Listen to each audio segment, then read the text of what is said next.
এটা কিন্তু পুরোটাই লেজার শো, ওখানে কোনো পর্দা লাগানো নেই, পুরোটাই জল, আর জলের ওপরেই এই লেজার শোটা হচ্ছে। বন্ধুরা, আজ আমি ভিডিওটা আপলোড দিচ্ছি, কিন্তু আমি জানি মহাকুম্ভ মেলা শেষ হয়ে গিয়েছে, কিন্তু স্মৃতিটা রয়ে গেছে। আমি যখন মহাকুম্ভ মেলায় গিয়েছিলাম, গিয়ে গঙ্গা, যমুনা, সরস্বতী, ত্রিবেণী সঙ্গমে গিয়ে স্নান করেছিলাম, কিন্তু সেই ভিডিওটা আপলোড দিয়েছিলাম। কিন্তু হোটেল রিসেপশন থেকে জানতে পারি মহাকুম্ভ মেলায় সন্ধ্যে 6টা নাগাদ একটা লেজার শো হয়। লেজার শো মানে এটা না যে জলের ফোয়ারা বা লাইটিং দেখানো হয়। লেজার শো এর মাধ্যমে দেখানো হয় মহাকুম্ভ মেলা বা কুম্ভ মেলা কেন হয়, সেটাই মূলত এই লেজার শো এর মাধ্যমে দেখানো হয়েছে, সেটাই কম বেশি তুলে ধরলাম।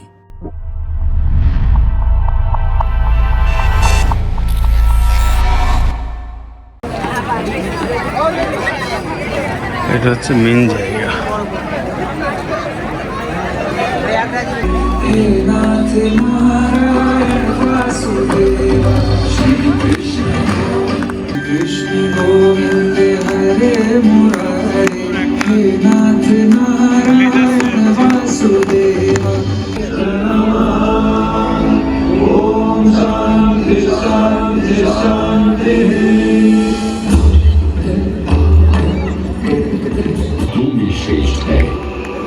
उसी प्रकार प्रयाग सभी तीर्थों में सर्वश्रेष्ठ है।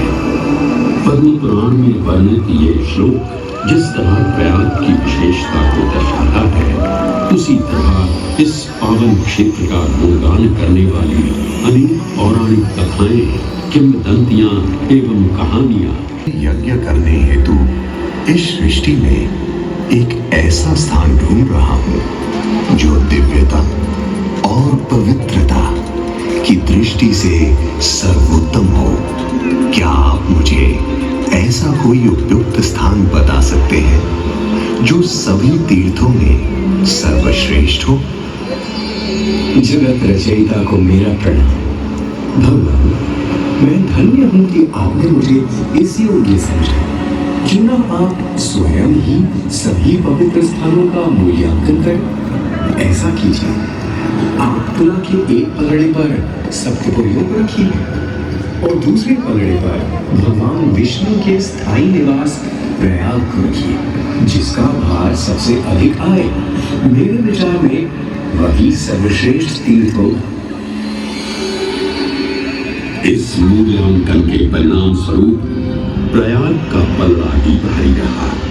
इस तरह प्रयाग की प्रधानता सिद्ध हुई और तभी से इसे तीर्थों का राजा कहा जाने लगा।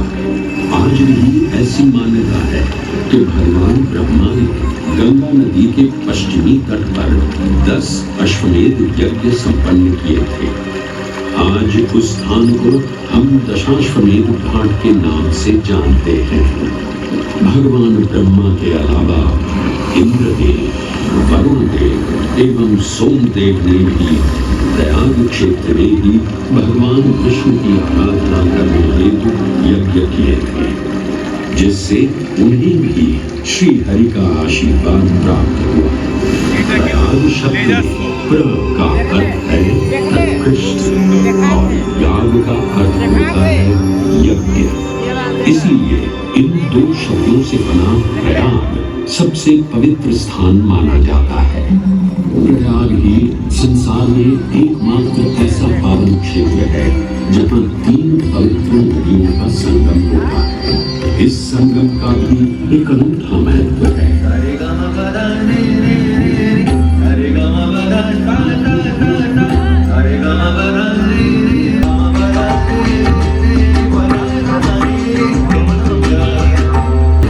गंगा, यमुना और सरस्वती जैसी 3 सबसे पवित्र और पूजनीय नदियों का दिव्य संगम होता है।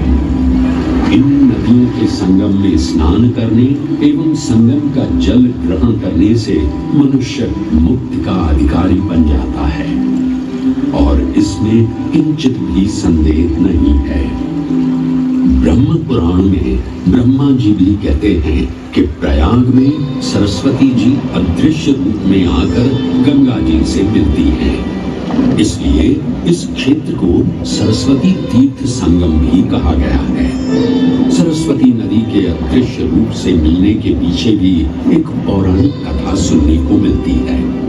ऐसा माना जाता है कि बद्रीनाथ क्षेत्र की गुफाओं में जब वेद व्यास जी भगवान गणेश को महाभारत की कथा सुना रहे थे, तब उस क्षण सरस्वती जी हिम शिखरों से टकराते हुए अपना मार्ग बनाती हुई बड़ी ही तीव्र गति से बह रही थी।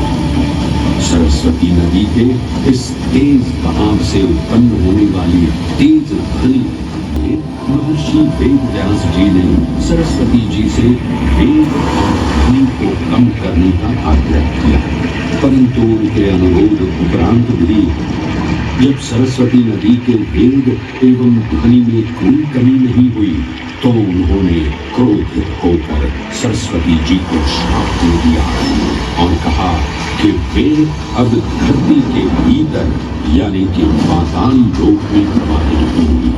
तब से ये माना जाता है कि हिम शिखरों से उद्गमित हुई सरस्वती नदी उत्तराखंड के माना गांव से आगे अपने अदृश्य रूप में प्रवाहित होती है। आगे चलकर यही अदृश्य रूपी मां सरस्वती प्रयागराज में गंगा एवं यमुना नदी से मिलकर त्रिवेणी संगम को पूर्ण करती है।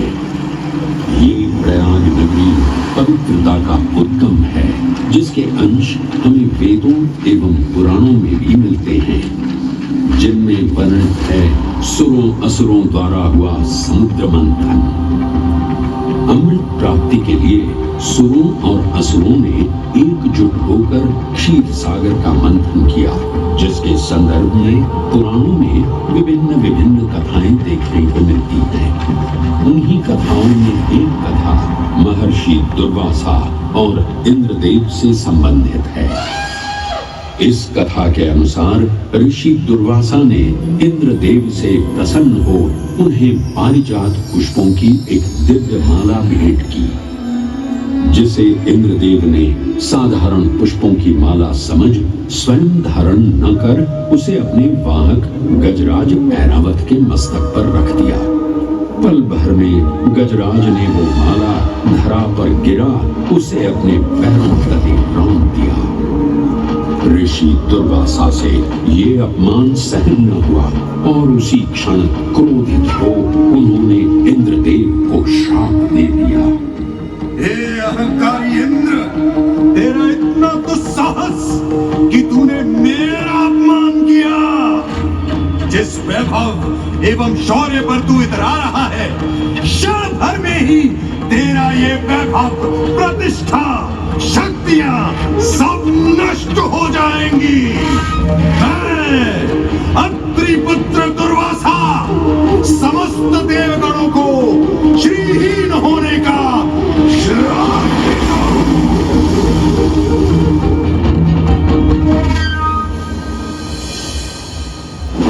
इस श्राप के परिणाम स्वरूप स्वर्गलोक से लेकर वैकुंठ धाम तक का सारा वैभव चला गया।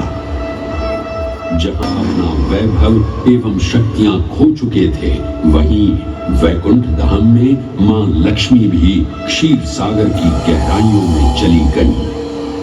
उनके जाते ही सृष्टि का संतुलन बिगड़ने लगा एवं असुर राजा बलि ने तीनों लोक अपने अधीन कर लिए। ये सब देखकर सभी देवतागण अपने श्राप के निवारण हेतु भगवान विष्णु की शरण में जा पहुंचे और कहने लगे, हे पालनहार, हे स्वामी, अब आप ही हमें इस श्राप से मुक्त होने का मार्ग बता सकते हैं, अन्यथा हम अपनी शक्तियों से सदैव वंचित ही रहेंगे और युद्ध में कभी भी असुरों का सामना नहीं कर पाएंगे। हे देवराज, ऋषि दुर्वासा के श्राप से सभी देवतागण जीवन मृत्यु के काल चक्र में बंध चुके हैं। इस काल चक्र एवं श्राप से मुक्त होने के लिए अब केवल एक ही मार्ग शेष है और वो है समुद्र मंथन। इस समुद्र मंथन से निकलने वाले रत्न ही आपके खोए हुए यश, वैभव और कीर्ति को पुनः स्थापित करेंगे। परंतु आपको इस मंथन के लिए असुरों के बल की भी आवश्यकता होगी, क्योंकि उनके बिना यह समुद्र मंथन संभव नहीं है। जैसी आपकी आज्ञा प्रभु। हम असुरों के साथ समुद्र मंथन करने के लिए तैयार हैं। देवताओं और असुरों ने एक मत होकर क्षीर सागर का मंथन करना स्वीकार किया। जहां मंदार पर्वत मथनी के रूप में आए तो वहीं वासुकी नाग को नेति की भूमिका मिली। भगवान विष्णु ने स्वयं कूर्म अवतार धारण कर मंदार पर्वत को उसका आधार प्रदान किया। क्षीर सागर को मथना शुरू किया गया और 14 रत्नों में सबसे पहले हलाहल विष उत्पन्न हुआ। उस विष के प्रभाव को ध्यान से भी जाना जाने लगा।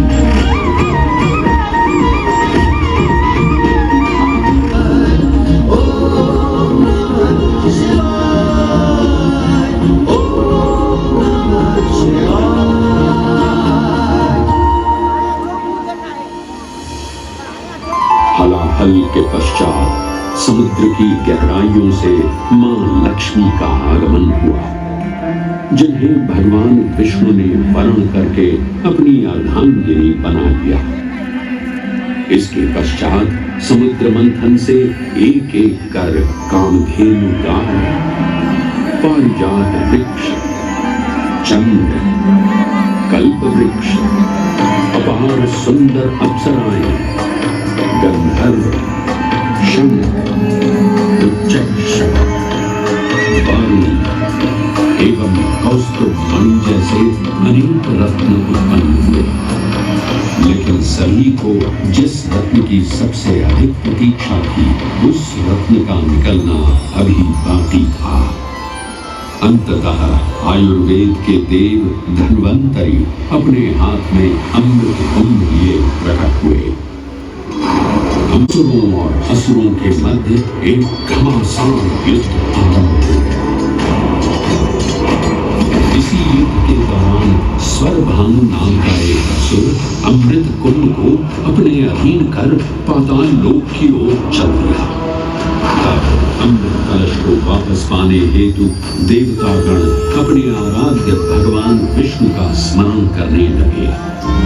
तदोपरांत भगवान विष्णु एक सुंदर अप्सरा मोहिनी का रूप धारण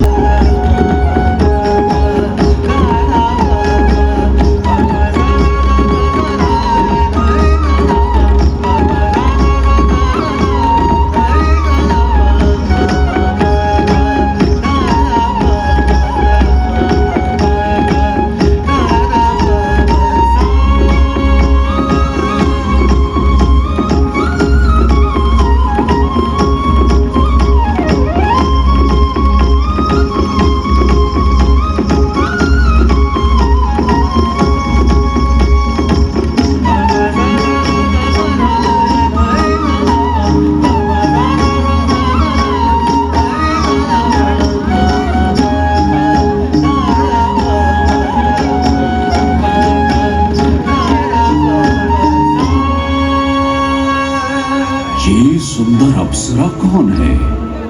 ये कहां से आई है? इसने तो मेरा मन ही मोह लिया। इसे तो मैं ही लेकर रहूंगा। इस सुंदर अप्सरा ने तो हम सबको सम्मोहित कर लिया है।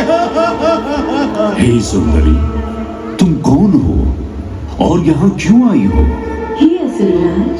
कहते हैं पक्षीराज की इस यात्रा के दौरान पृथ्वी पर 4 जगह अमृत की कुछ बूंदें छलक कर गिर पड़ी थी और इन बूंदों से उन नगरों की नदियों के पानी में अमृत जैसे गुण आ गए थे। वे 4 स्थान हरिद्वार, प्रयाग, उज्जैन एवं नासिक है और यही कारण है कि इन 4 नगरों में कुंभ का पर्व मनाया जाता है। ऐसी भी मान्यता है कि एक दिव्य दिवस एक सांसारिक वर्ष के बराबर होता है और पक्षीराज गरुड़ की यात्रा में 12 दिन लगे थे। इसीलिए हर 12वें वर्ष में कुंभ पर्व मनाया जाता है।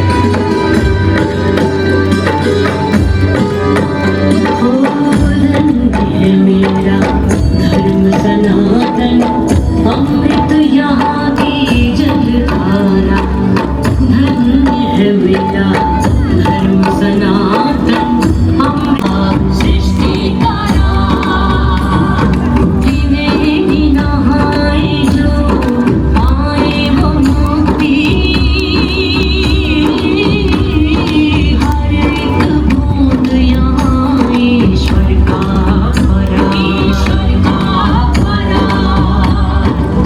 रोशन है धरती और गगन, रोशन है कुटुंब है, महाकुंभ है, कुंभ है, महाकुंभ है, महाकुंभ है, कुंभ है, महाकुंभ है। जीवन को पावन करता कुंभ है, संगम देवों की महिमा का गुणगान करता कुंभ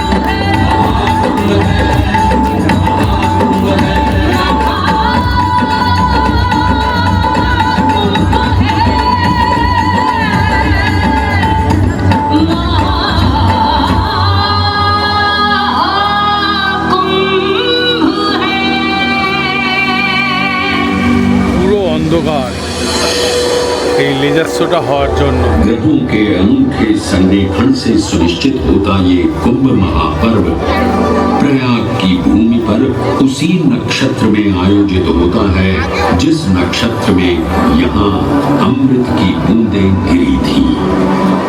गणनाओं के अनुसार जब बृहस्पति वृषभ राशि में और सूर्य चंद्रमा मकर राशि चक्र में प्रवेश करते हैं तब प्रयागराज में कुंभ पर्व आयोजित किया जाता है।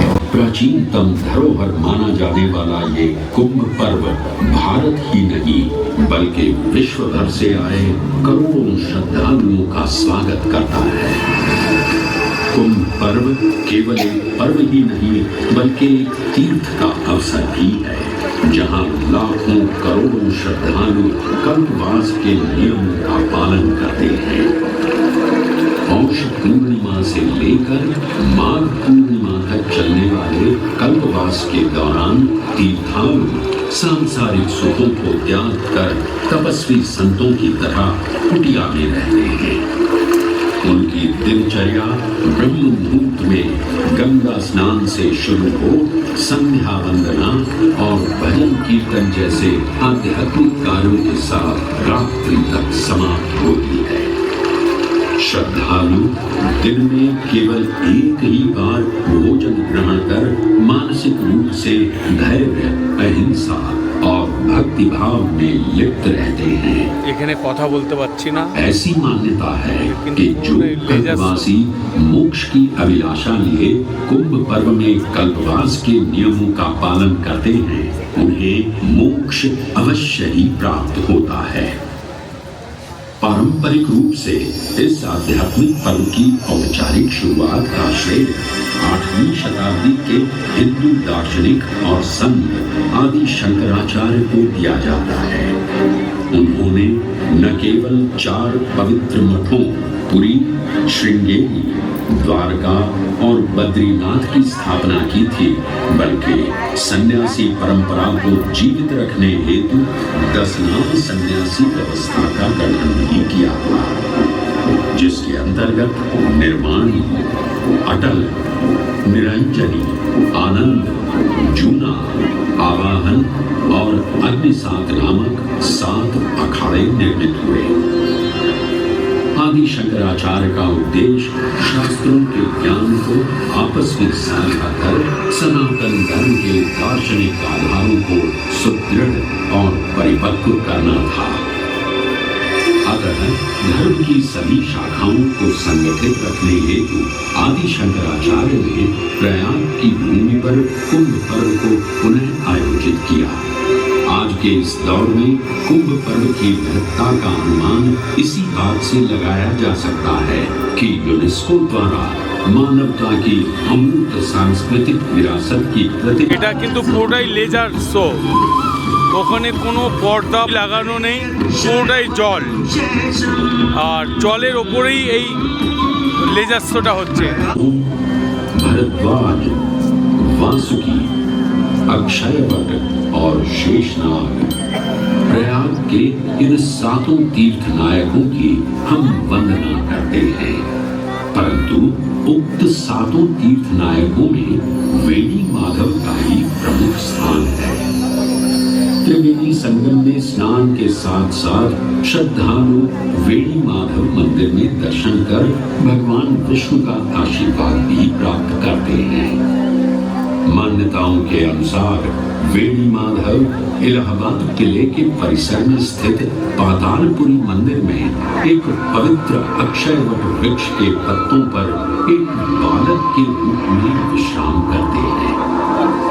पौराणिक कथाओं के अनुसार अक्षयवट एक शाश्वत वृक्ष है जो भगवान विष्णु का स्थायी निवास है, जहां से वे सृष्टि का पुनः निर्माण करते हैं।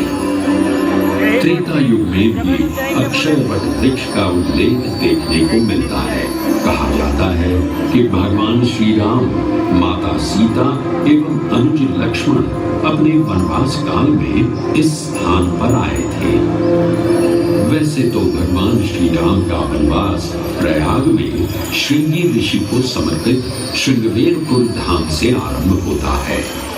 ये वही स्थान है जहां निषाद राज गुह ने भगवान श्री राम, माता सीता और अनुज लक्ष्मण को गंगा पार जाने के लिए सहायता प्रदान की थी। श्रृंगवेरपुर से प्रभु श्री राम ऋषि भरद्वाज के आश्रम पहुंचे थे। भरद्वाज मुनि बसहि प्रयागा, गोस्वामी तुलसीदास जी ने रामचरितमानस में ऋषि भरद्वाज का निवास स्थान प्रयागराज ही बताया है। ऋषि भरद्वाज से त्रिवेणी संगम की महिमा सुन प्रभु श्री राम, माता सीता और अनुज लक्ष्मण त्रिवेणी संगम में स्नान कर तीनों नदियों का आशीर्वाद प्राप्त करते हैं। इसी कड़ी में एक प्रचलित कथा के अनुसार संगम तट पर ही आज यहाँ बड़े हनुमान जी का मंदिर स्थित है। इस चमत्कार से विस्मयाभिभूत हुए बाबा बाघंबरी ने हनुमान जी की सेवा में अपना जीवन समर्पित कर दिया। आज भी इस मंदिर की देखरेख का कार्यभार बाघंबरी गद्दी ने ही संभाल रखा है। एवं अनेक धार्मिक ग्रंथों में वर्णित प्रयाग क्षेत्र के कौशाम्बी का उल्लेख देखने को मिलता है। कौशाम्बी प्राचीन भारतीय वत्स महाजनपद की राजधानी थी। गौतम बुद्ध ने अपने तपस्वी जीवन के 6ठे और 9वें वर्ष यहीं बिताए और अपने अनुयायियों को कई महत्वपूर्ण धर्मोपदेश भी दिए। बौद्ध धर्म से अगर जैन परंपरा की ओर चले तो ऐसी मान्यताएं आज भी प्रचलित हैं कि प्राचीन तीर्थंकर ऋषभदेव ने भी वत्स देश में ही ज्ञान प्राप्त किया था। इसके अलावा छठ छठे जैन तीर्थंकर पद्म प्रभु का जन्म इक्ष्वाकु वंश में राजा श्रीधर और रानी सुसीमा देवी के घर कौशाम्बी में ही हुआ था। यहाँ तक कि मगध सम्राट अशोक ने भी अपनी शाही देखभाल के लिए इसे अपनी उपराजधानी बनाया था। तथ्यों को टटोलें तो अशोक की लाट आज भी इस क्षेत्र में देखने को मिलती है। धार्मिक विविधता से परिपूर्ण प्रयाग क्षेत्र एक ऐसा अनूठा है, सिख गुरु भी पधारे हैं। प्रयागराज के अहियापुर में स्थित गुरुद्वारा पक्की संगत साहिब इसी की एक बेजोड़ निशानी है। माना जाता है कि श्री गुरु तेग बहादुर जी अपनी यात्रा के दौरान 6 महीने इसी स्थान पर रुके थे। यहाँ वे प्रार्थना और ध्यान करते थे, इसलिए इसे तप स्थान भी कहा गया है। ये कहना गलत नहीं होगा कि त्रिवेणी संगम के तट पर गुरुओं और संतों की शिक्षाओं का अनोखा समावेश है। ये गुरुद्वारा पक्की संगत साहिब इलाहाबाद या इलाहाबाद के नाम से कुछ समय के लिए चर्चित ये प्रयागराज आज भी जीवंत है। धर्म और संस्कृति का अनूठा इतिहास संजोए हुए तीर्थराज प्रयागराज में वेणी माधव, शिव और शक्ति के विभिन्न स्वरूप आज भी विद्यमान हैं, जो इस पावन क्षेत्र को अद्वितीय बनाते हैं। प्रयागराज की इतनी विशाल पृष्ठभूमि समझने के बाद लगता है कि ये कहना कभी गलत नहीं होगा कि प्रयागराज सिर्फ एक शहर नहीं बल्कि अपने अंदर दैवीयता, विविधता और धार्मिकता को संजोए हमारा पूर्ण गौरवशाली इतिहास है।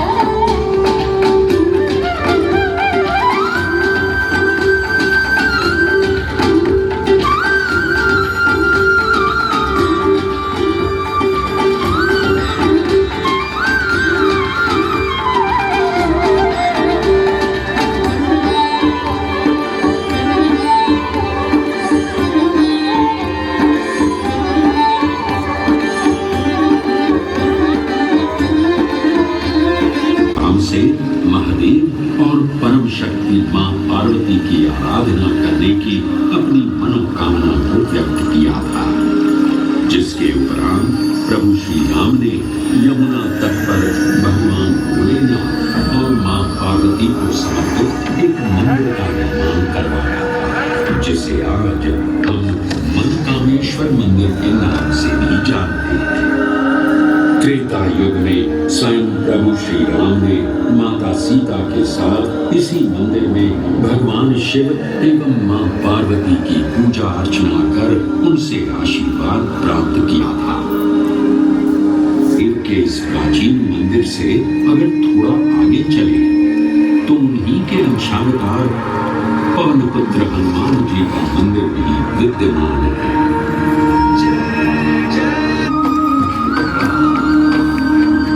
তো ঠিক আছে, প্রচুর অন্ধকার, ভিডিওটা এখানেই শেষ করছি। দেখা হচ্ছে আবার অন্য কোনো ভিডিও নিয়ে। জাস্ট এটা একটা লেজার শো এর মাধ্যমে টোটাল এই হিস্ট্রিটা তুলে ধরলো প্রয়াগরাজ। কোথায় কোথায় এই কুম্ভ মেলা হয় সেটাকেই তুলে ধরেছে। তো ঠিক আছে, ভিডিওটা এখানে শেষ করলাম।